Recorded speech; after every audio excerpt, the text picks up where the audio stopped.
Cameron says, hey, Bradley, my dad is a roofer in Tennessee, and I'm helping him with SEO. I discovered one of your webinars on YouTube where I followed your steps that led me to purchase a great expired domain of a Tennessee bakery with TrustFlow 17 and a clean WayBack Machine history.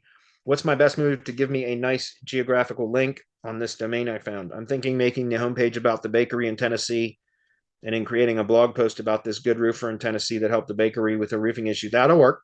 That would work. Is that overthinking it, or should I add the link on the homepage to keep it simple? No. I like that better because that way you can it's not spammy that way. It makes sense. If somebody a manual review was to happen, it would likely pass it. Not that you ever have to worry about that. It's very unlikely that you're ever going to get a manual review, but if you did, it would likely pass it if you did what you're mentioning. The way that we do it with the geographic links, as I call them, is we hunt down local domains that have local relevance to whatever location it is that we need, and already have backlink profiles from other local sources that are pointing to that domain. And then we figure out what was the the previous topic of that site. The last time it was published online, whatever the topic of that site was, we produce a topic because we use CTRify. We put a topic clustered blog onto that site that is where every post on that site is about the same topic that this previous site was about, but it's localized topics. The content is localized because we'll include the location modifier. It can be a city modifier or a county modifier, and in some cases we'll do a state modifier, but that's very rare. Usually we'll do a city or a county modifier. So whatever the topic of the site is, plus city or plus county.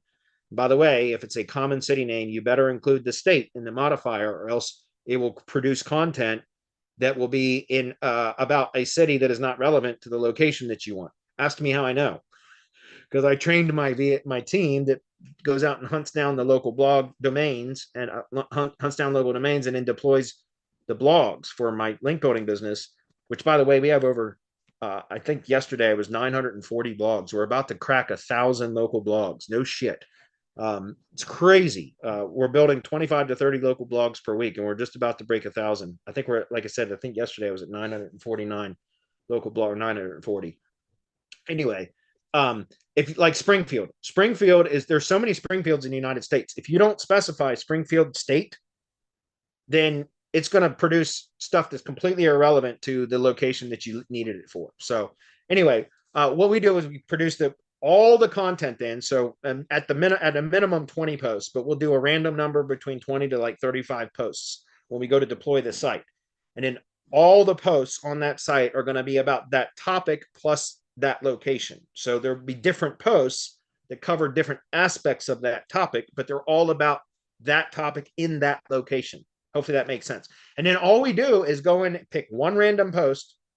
If you are in your case, what you're talking about will work because it's just one post. But when I do topic clustered blogs, we'll take one random post and we'll go in and we'll insert a block quote into the post. That's it, and it's we got a ZimWriter prompt that we use. You can do it in ChatGPT too, where we say, write a thank you message for company name for providing support to our blog. And then it just spits out a little kind of summary, like blurb that states like, hey, we want to thank our sincerest gratitude and appreciation to company name for their support of our blog. If you're in need of whatever services they provide in whatever area they're in, contact company name for to request a free estimate. Once again, we appreciate and thank them for all their continued support, etc. And then we have a little map embed and the name, address, phone number, and a link to the website. And that's how we do it, because now again, it's very logical. When we first started doing geographic links, we were trying to produce content that would be relevant to the topic of the local blog and tie back to the business. And it just was, it was very forced. Like it was, and I actually had a client reach out and say like this doesn't even make any sense. And I read the post and I was like, yeah, this is shit.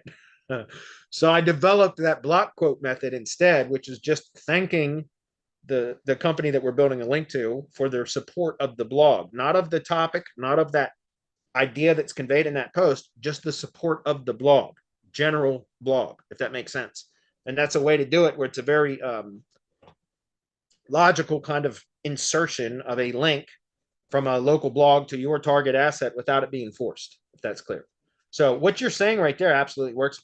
And by the way, if you're only going to use a topic clustered blog for one local source, then what you want to do is any of those other posts on the site, you want to have an internal link from those posts to the one post that you have your block quote in, where you're referencing your target URL, if that makes sense.